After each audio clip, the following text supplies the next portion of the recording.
Good morning class 1। आज मैं आप लोगों को व्याकरण का पाठ 3 वर्ण पढ़ाने जा रही हूँ। तो अभी तक आप लोग जो पढ़ते आ रहे थे अ आ ई उ ऊ ये सभी, और क ख ग घ अंग च छ ज छ य ये सभी जितने भी है, क से ज्ञ तक, अ से अ तक, ये सभी वर्ण के अंतर्गत आते हैं। ठीक है ना। तो वर्ण भाषा की सबसे छोटी इकाई होती है। वर्ण को और खंड, इनका और खंड नहीं किया जा सकता है, इनके टुकड़े नहीं किए जा सकते हैं। ये भाषा की सबसे छोटी इकाई होती है। सबसे पहले आप ये जान लीजिए कि हमारे मुख से जब भी हम कुछ बोलते हैं तो हमारे मुख से ध्वनियाँ निकलती हैं। ध्वनि का मतलब होता है आवाज़। जब भी कुछ बोलते हैं तो हमारे मुख से क्या निकलती है? ध्वनियाँ। जैसे गुलाब, कमल आदि। तो गुलाब की जो ध्वनि है, सबसे पहले आप ये देखिए कि गुलाब अक्षर में कौन कौन सी ध्वनियाँ मिली हुई है। ठीक है ना। जैसे गुलाब में ग हलंत जोड़ उ, ये हो गया गु। ल हलंत जोड़ आ, ये हो गया ला। ब हलंत जोड़ अ, ये हो गया ब, ये हो गया गुलाब।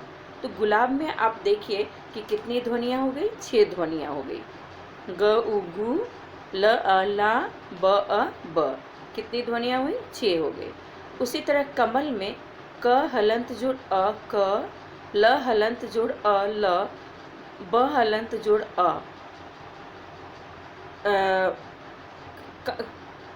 उसी तरह कमल में क हलंत जोड़ अ क, म हलंत जोड़ अ म, ल हलंत जोड़ अ ल। कमल हो गया। इसमें भी आप देख रहे हैं कि कमल में भी 6 ध्वनियाँ हुई। ठीक है ना।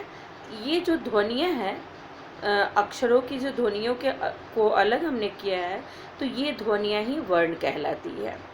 ध्वनियों को हम वर्ण कहते हैं, क्योंकि अब इन्हें और छोटा नहीं किया जा सकता है। ध्वनियों को अब और छोटा, मतलब और खंड और टुकड़े नहीं किए जा सकते हैं। ठीक है ना। तो वर्ण 2 प्रकार के होते हैं। एक होता है स्वर और दूसरा होता है व्यंजन। वर्ण के कितने भेद होते हैं? 2 होते हैं। एक होता है स्वर और दूसरा होता है व्यंजन। स्वर अ आ ई से लेके अ आ ई उ री ए ऐ ओ औ, इनकी संख्या 11 हुई। तो ये अ से लेके अ तक के जो वर्ण हैं वो स्वर कहलाते हैं। अ से अ तक के वर्ण को हम स्वर बोलते हैं। अंग और अह को जब आप आगे बड़ी कक्षा में जाएंगे तो इनके बारे में जानेंगे। तो अभी आप ये जान लीजिए कि अंग और अह को स्वरों में लिखा जाता है, लेकिन ये स्वर नहीं है। ठीक है ना। अंग और अह स्वर नहीं कहलाते हैं। अंग और अह को हम अयोगवाह बोलते हैं। अयोगवाह इन्हें हम क्यों बोलते हैं, वो आगे कक्षा में हम जाके पढ़ेंगे। ठीक है ना। अंग और अ को क्या बोलते हैं? अयोगवाह। और अ से अ तक के जितने वर्ण हैं उसको क्या बोलते हैं? स्वर बोलते हैं। तो इस तरह स्वरों की संख्या कितनी हो गई? 11 हो गई। स्वरों की संख्या 11 हो गई है। अब है आपका, अब हम जानेंगे। देखिए यहाँ पे अ तक है, अ आ ई उ री ए ऐ ओ औ। ठीक है ना। ये सभी स्वर कहलाते हैं। अब हम जानेंगे व्यंजन के बारे में। व्यंजन क्या है? ठीक है। सबसे पहले आप ये जान लीजिए कि जो क से लेके ज्ञ तक के जो अक्षर हैं वो सभी व्यंजन के अंतर्गत आते हैं। क ख ग घ अंग, च छ ज झ ञ, ट ठ ड ढ न, त थ द ध न, प फ ब भ म, य र ल व, श श स ह। ठीक है ना।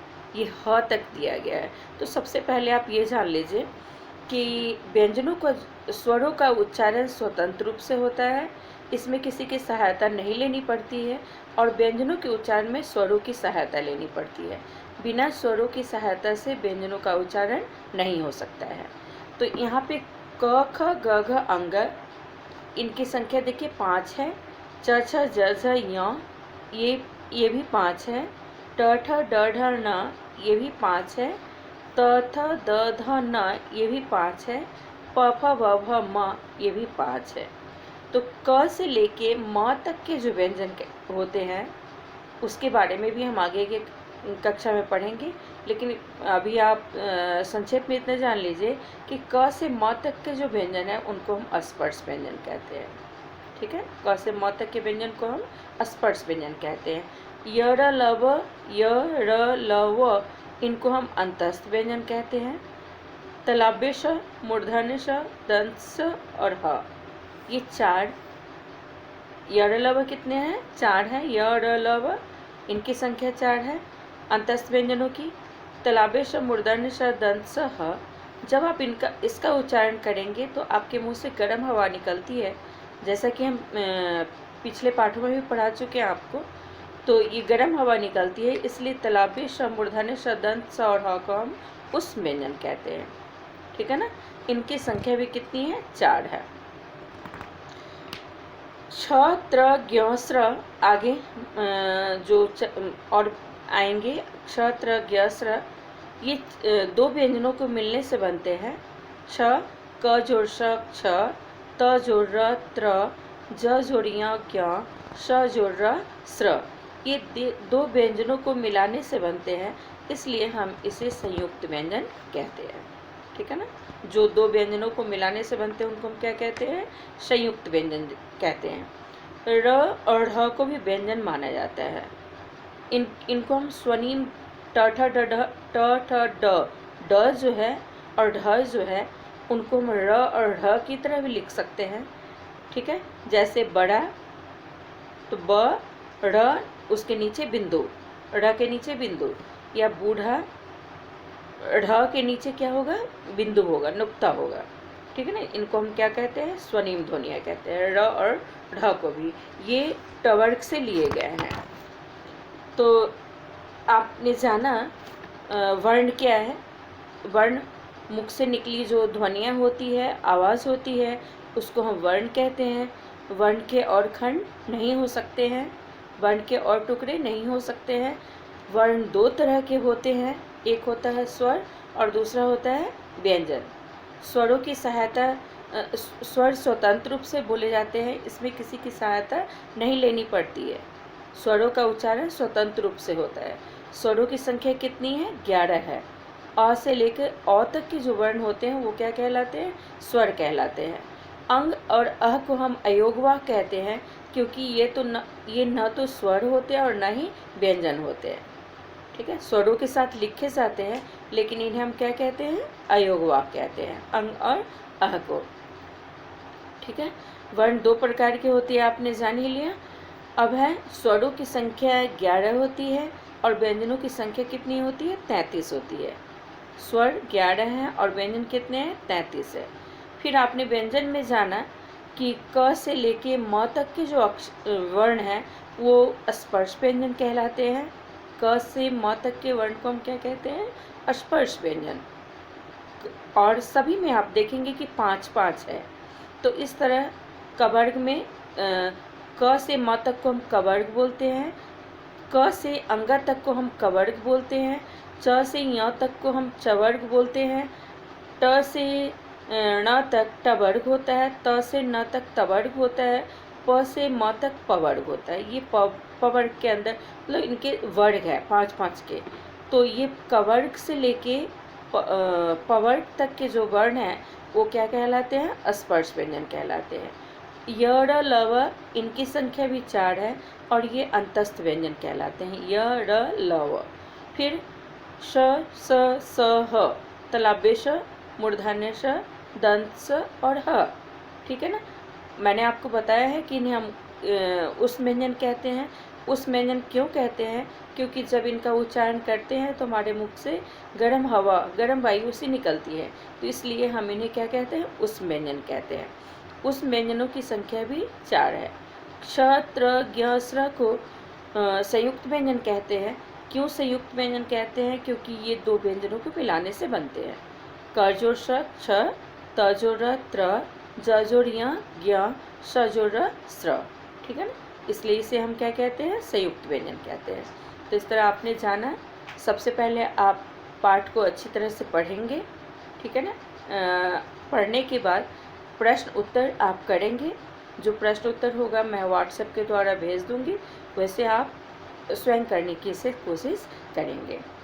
तो जैसा कि प्रश्न है, आप देखिए, सही उत्तर चुनकर सही लगाइए। सही उत्तर चुनकर सही का निशान लगाइए। हिंदी में स्वर कितने हैं? अभी मैंने बतलाया है कि अ वाले जो है अ आ इ ई उ ऊ री ए ऐ ओ औ, ये 11 हैं। तो हिंदी में स्वरों की संख्या कितनी हो गई? 11। 11 पे टिक लगाएंगे आप। हिंदी में व्यंजन कितने हैं? हिंदी में 33 व्यंजन हैं। पहले वाले पे आप निशान लगाएंगे। इनमें से कौन सा वर्ण स्वर नहीं है? उ, ओ और क। उ भी स्वर है, ओ भी स्वर है, क क्या है? व्यंजन है। तो इन प्रश्न है, इनमें से कौन सा वर्ण स्वर नहीं है? तो क पर हम सही का निशान लगाएंगे। भालू शब्द में कितनी ध्वनियाँ हैं? तो सबसे पहले भालू को हम वर्ण विच्छेद करेंगे। भ हलंत जोड़ आ, ल हलंत जोड़ उ, भालू। कितनी ध्वनियाँ हो गई इसमें? 4 ध्वनियाँ हो गई। ठीक है ना। जब इनकी ध्वनियों को अलग किया हमने, भ हलंत जोड़ आ भा 2 हो गया, फिर ल हलंत जोड़ उ लू, भालू, ये 4 है। तो भालू में कितनी ध्वनियाँ है? 4 है।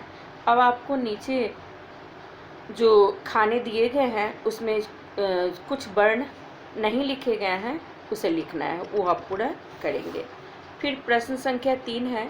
इसमें से स्वर और व्यंजन आपस में मिला, इस बॉक्स में स्वर और व्यंजन मिल गए हैं, उसे आपको अलग छांट कर लिखना है। स्वरों को अलग लिखना है और व्यंजनों को अलग लिखना है। ठीक है। प्रश्न संख्या 4 है। स्वर वर्ण में हरा रंग और व्यंजन वर्ण में पीला रंग भरिए। जो स्वर वर्ण है, स्वर आप जान ही गए हैं। स्वर वर्ण में आपको ये फूल में पीला रंग भरना है और स्वर वर्ण में आपको हरा रंग भरना है और व्यंजन वर्ण जो है उसमें पीला रंग भरना है। स्वर में हरा और व्यंजन में पीला, इसे आप पूरा कर लेंगे। क से ह तक मिलाते हुए चित्र पूरा कीजिए। ये एक चित्र दिया गया है जिसमें क से ह तक के वर्ण दिए गए हैं। उस क से क्रम से क ख ग घ करके आप मिलाएंगे तो एक चित्र बनेगा। बाद में आप देखेंगे कि ये किसी पक्षी का चित्र है। कौन सा पक्षी है ये आपको मिल जाएगा। ठीक है। तो इन प्रश्नों को आप पूरा करेंगे, फिर आगे हम आगे के पार्ट पढ़ाएंगे। Okay, thank you class.